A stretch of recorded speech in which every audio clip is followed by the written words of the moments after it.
working in very close collaboration with American agencies in our fight against terror, and I am certain that that is an agenda that we shall further strengthen during this particular meeting, strengthen our partnership, strengthen our cooperation, because it is our common objective to ensure that not only Kenya, but the whole world is free from those who would wish to impose negative views on the rest of society. Barrack Obama has returned to the land of his father. The U.S. president is in Nairobi for the Global Entrepreneurship Summit this weekend, his first visit since being elected. Now, during his stay, he will meet with his Kenyan counterpart, Uhuru Kenyatta, to discuss trade relations and security concerns before moving on to Ethiopia. But many feel President Obama could have paid better attention to the continent of his ancestors during his presidency. So what exactly is the significance of Obama's trip to Africa? I'm Beatrice Marshall. Welcome to Talk Africa.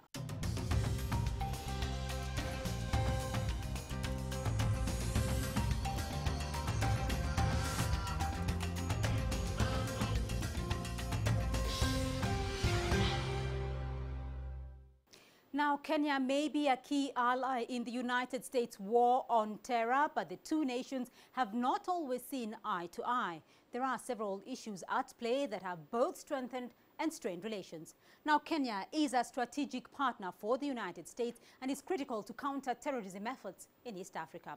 Its military plays a key role in operations against the Somali Islamist group Al-Shabaab, which has made it a target for a string of deadly terrorist attacks. Today, the United States helps Kenya with military training, equipment and surveillance support. But corruption in Kenya continues to be a source of tension between the two countries, blamed for slowing down Kenya's growth and seen as rampant in security organs. The United States says it is undermining counter-terrorism efforts, and President Obama warned in February that corruption feeds instability and spawns violent radicalism. At the same time, the U.S. has long considered Kenya a gateway to East Africa. It boasts the 9th biggest economy on the continent and has been a draw for U.S. investors in agriculture and energy. But the year Obama took office in 2009 was also the year China overtook the United States as Africa's biggest trade partner. Some analysts now say Washington is playing catch-up and beginning to place more emphasis on development and investment rather than on governance. While independent Kenya has enjoyed close ties with the United States, but the election in March of 2013 of President Uhuru Kenyatta and Vice President William Ruto complicated relations somewhat. Both faced charges by the International Criminal Court for their alleged role in Kenya's 2007 post-election violence. Now add to this that Washington semi-openly campaigned against Kenyatta's presidential bid at the time. The case against President Kenyatta has since been withdrawn, paving the way for Obama's landmark visit this weekend. But while the president may be popular for his Kenyan family ties, it remains to be seen what his presidency has achieved for both Kenya and the broader African region. The United States has long regarded Kenya as a key ally in the war on terror. An alliance deepened with the 1998 bombing of America's embassy in Nairobi, and one that's taken on a new meaning, with the threat posed by Al-Qaeda-linked militants, Al-Shabaab. Analysts are looking for concrete plans for more cooperation. First and foremost, we would be talking of a security cooperation that allows us to share information.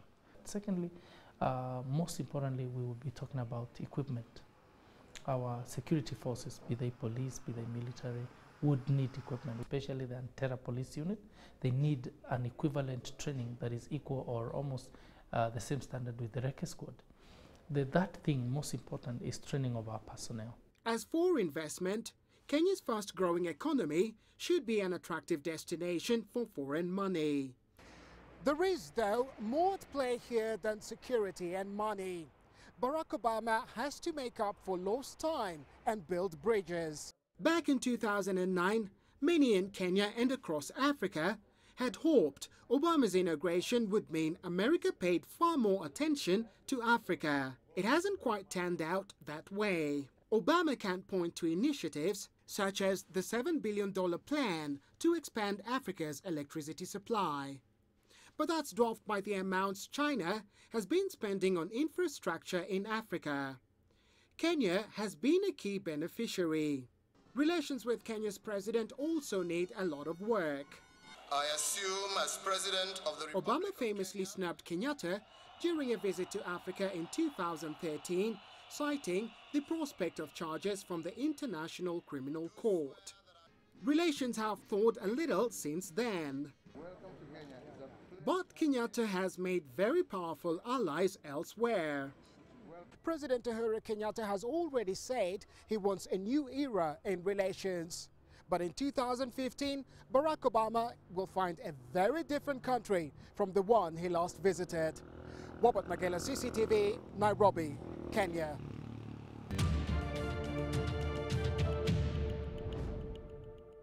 Well, to give us more details now around the U.S. President's visit to Kenya, I have my expert guest standing by. In Nairobi, Professor Peter Kagwanja.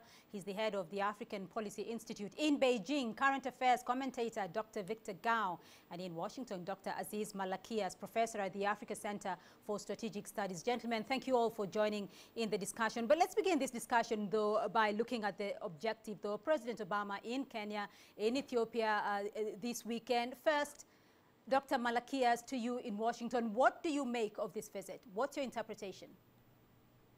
Well, I think it's a very important visit. It is important because of the symbolism. It's also important because of the substance. As you know, President Obama, his father is from Kenya, so it's almost a homecoming for him as President of the United States. But also it's tremendously important in terms of the substance because, as you know, the president has been focusing a lot on the potential for development in Africa. Africa is a continent full of potential, full of dynamism, so the focus will be on economic development, but also on some of the challenges facing the continent and Kenya, issues pertaining to security, issues pertaining to governance and the strengthening of institutions. So the president has a very full agenda, and I think this will be a very, very productive trip for him. All right, Dr. Gao, in Beijing, it will be full of symbolism and also having substance. Is that your reading of the situation, though? Definitely, I think President Obama's visit to Kenya, with which he has so much bonding and heritage relationship with, is going to be a very important visit. I agree with the previous panelist in terms of the symbolism as well as substance that he may bring to this visit. One thing unfortunate is that this visit is long overdue. If President Obama could have visited Kenya in the first 1 or 2 years of his presidency in the first term, it would have been much better for both Kenya and the United States and also for many other African countries. All right, Professor Kagwanja. Well, those of us in Kenya are very delighted to welcome President Obama to Nairobi and to the Republic of Kenya. We believe this is his home. We are happy to receive him as one of our own. At the same time, we are happy about the spotlight he's putting on the African continent largely and on Kenya as a country. For a couple of years now, we have had unduly negative publicity as a region that is insecure, as a country that is having all manner of institutional crisis. But the highlight is now on Kenya, and the lesson that we are learning is that Kenya is really the real destination for those who want to invest, those who want to partner in trade and other economic opportunities. Well, Dr. Aziz, though, Dr. Gao there mentioned that this visit is long overdue and may not be as historic as it should have been. Whatever policy statements, though, come out of this weekend from Kenya and from Ethiopia, is it likely to have any impact, though, at all on Africa's relations with the United States? Oh, absolutely. The President of the United States is visiting Kenya and then he's visiting Ethiopia. A lot of things will be accomplished on this trip.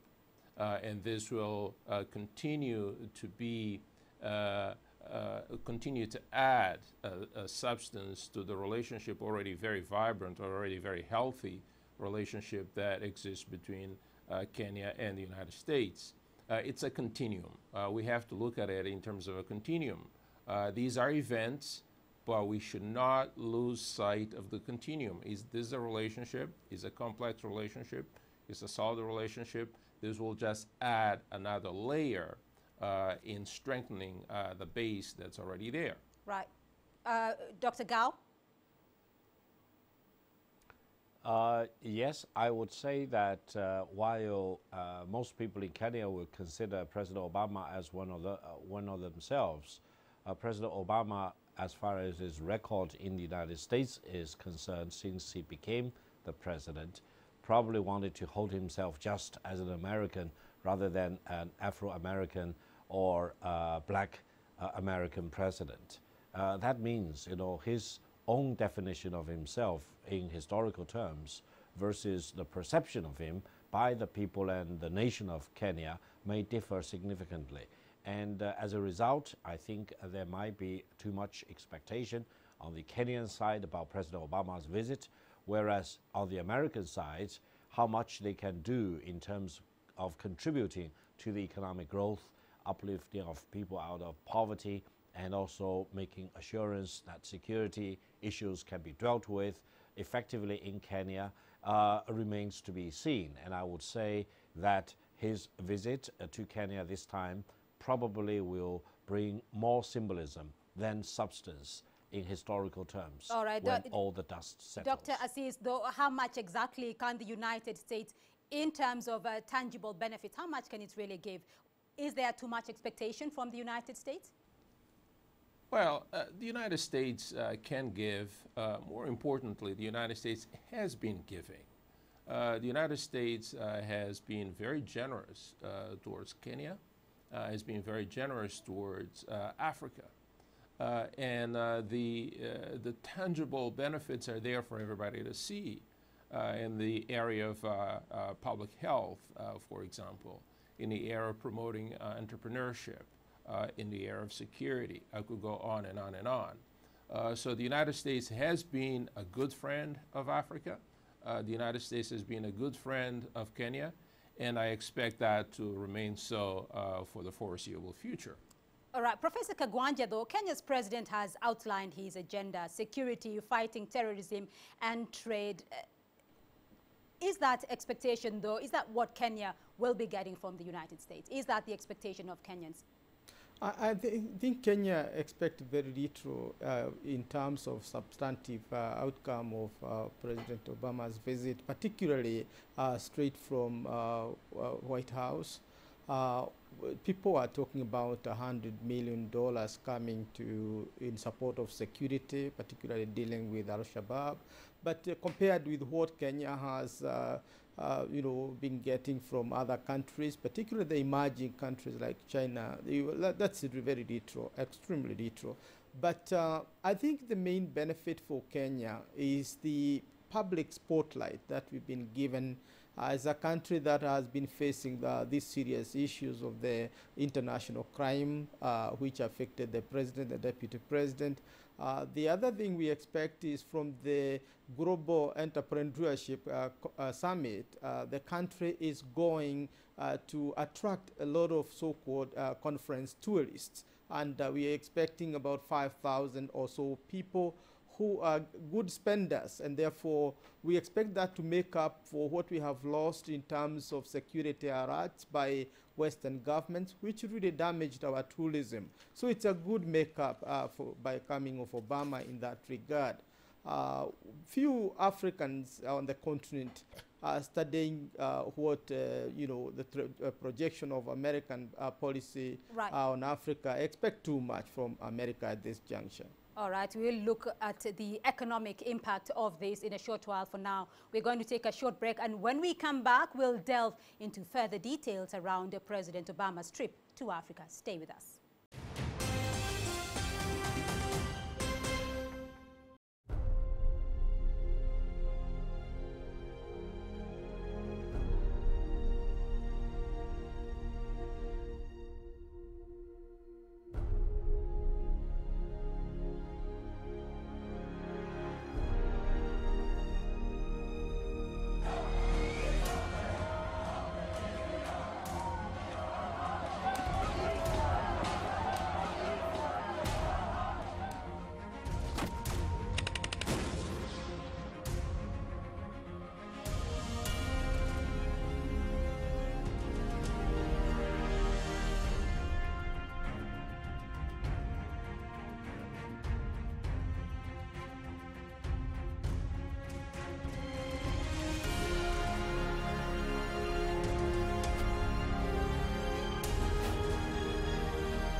Welcome back to Talk Africa. Now, as Kenya prepared for the visit by U.S. President Barack Obama, Nairobi has been abuzz with excitement and beautification. CCTV took to the streets of the capital, Nairobi, to get a sense of the Kenyan public's feelings towards the American leader's return to the continent. We in this country are very happy to be hosting the President of the United States of America. We are doing the beautification, we are painting everywhere. We are quite proud of him, and as a Luo community, we are quite happy that the first sitting president to have ever visited Kenya will be a Kenyan. And I think it's just a great thing even for business, especially tourism, because we all know that tourism has really gone down because of the insecurity in our country. We want him, when he comes, he learns about the Luo culture, and especially his daughters must also learn the culture, the Luo culture, because it's very important. We continue our discussion now. Still standing by for us, Professor Peter Kagwanja in Nairobi. He's the head of the African Policy Institute. Current affairs commentator Dr. Victor Gao is in Beijing. And I'm also joined from Washington by Dr. Aziz Malakias. First to you though, Dr. Gao, China is now Africa's largest trading partner, surpassing the United States in 2009. Trade between China and Africa in 2014 was a record $210 billion US dollars. Trade with Africa and the United States, a paltry $85 billion US dollars though. Is the United States, by changing focus now to trade and investment, is it trying to play catch up though with China on the African continent? Well, first of all, I would say Africa is big enough to accommodate both China and the United States economically. And China, being the largest trading nation in the world, has grown its trade with Africa significantly over the past decade or so. And I think the trend is still going upward for the coming few years or even a couple of decades. This is also partially because between China and Africa, the economies are highly complementary with each other. And China went through the similar process of industrialization several decades ago, which are now the common challenge for many African countries. And between China and the African brothers and sisters, we can really share a lot of experiences and track record together. For example, China's emphasis on building up infrastructure and connectivity will definitely help the African people to uplift themselves and also improve the productivity and efficiency in their economic lives. So I would say that this will be the focal area of China's focus with the African countries, whereas traditional trade volumes between the United States and African countries are very routine, and hopefully as a result of President Obama's visit to Kenya and Ethiopia, they will pick up. Dr. Malakias, though the United States seems to be broadening its Africa policy now to trade and investment, is it trying to play catch up with China on the economic front on the African continent? I don't think so. I don't think it's a competition. The United States is not competing with China on the African continent. I think that, in fact, there are some complementarities. There are certain things that the United States does very, very well.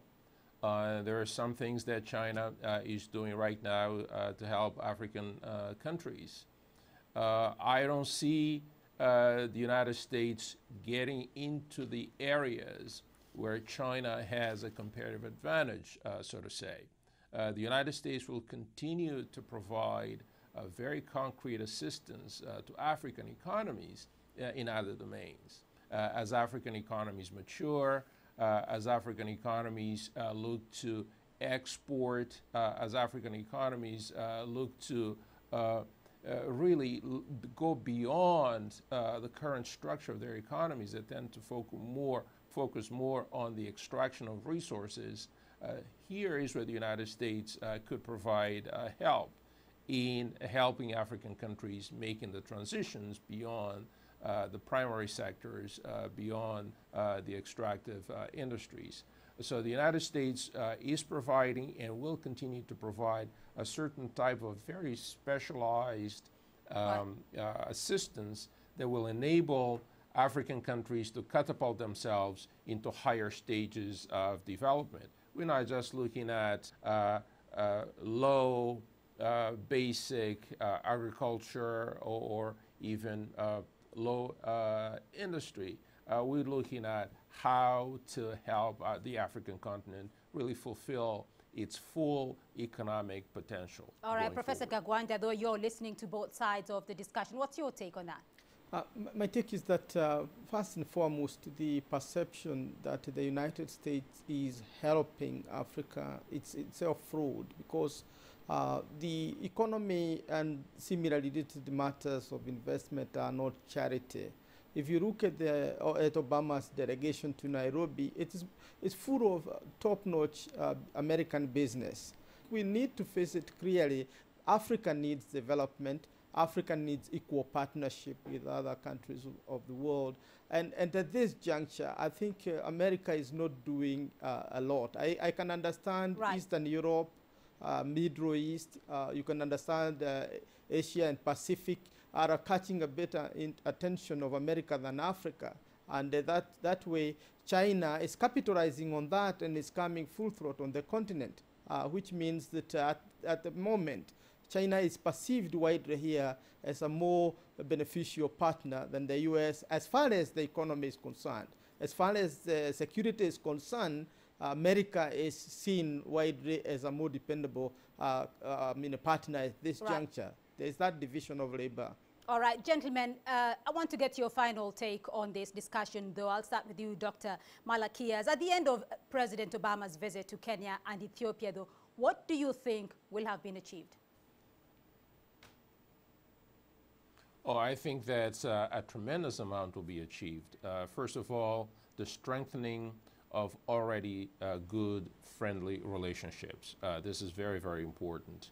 It's very important that the United States continues to be seen in Kenya, in Ethiopia, and around Africa as a true partner, as a true friend that wishes all the very best to Africa, and beyond wishing, will be there with Africa every step of the way as Africa undertakes to transform itself into the great powerhouse that we all know Africa can be.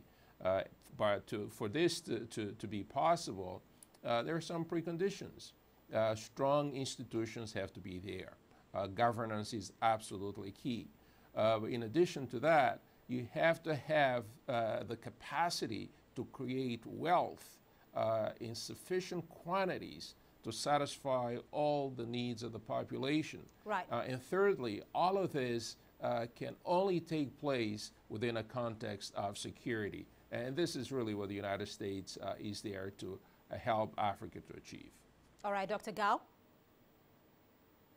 Well, I hope President Obama will make a very successful visit to Kenya and Ethiopia, and all the countries involved will achieve benefit from this important presidential visit.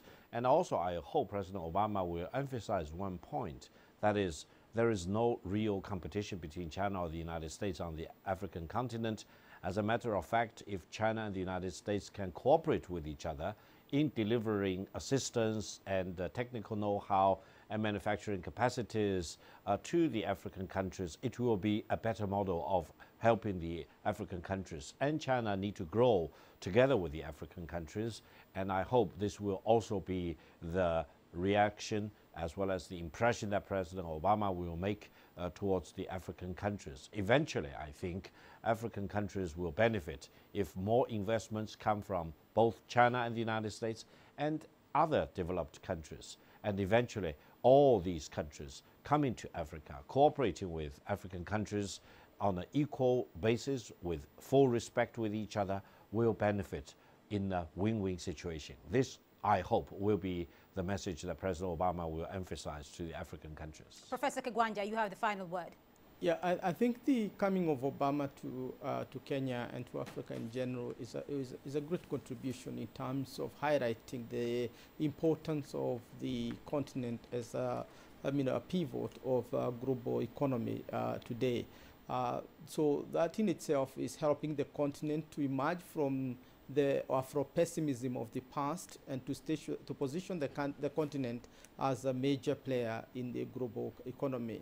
I think the major question will be whether both America and Beijing would be willing to give Africa space to define itself and to determine its own destiny, and to choose from whichever part of the world they want to improve the livelihoods of their people. I think Obama is doing a great job in terms of highlighting security, because it's an important issue. I'm sure it's going to be contentious when we come to issues of corruption, because these are issues of perception more than anything else. When it comes to issues of governance constitutionalities, China will always be welcome in terms of supporting infrastructure, in terms of supporting the IT and other technological innovations on the continent. And I think Africa has a big heart to embrace everybody in the world who wish to come to support its development. All right, Professor Peter Kagwanja joining us here in Nairobi, Dr. Aziz Malakias joining us from Washington, D.C., and Dr. Victor Gao joining us from Beijing. Gentlemen, thank you very much for this incisive discussion. And that's all we have time for this week. Remember to join the conversation online through Facebook, Twitter, and YouTube. Join us again next week for another edition of Talk Africa. Goodbye.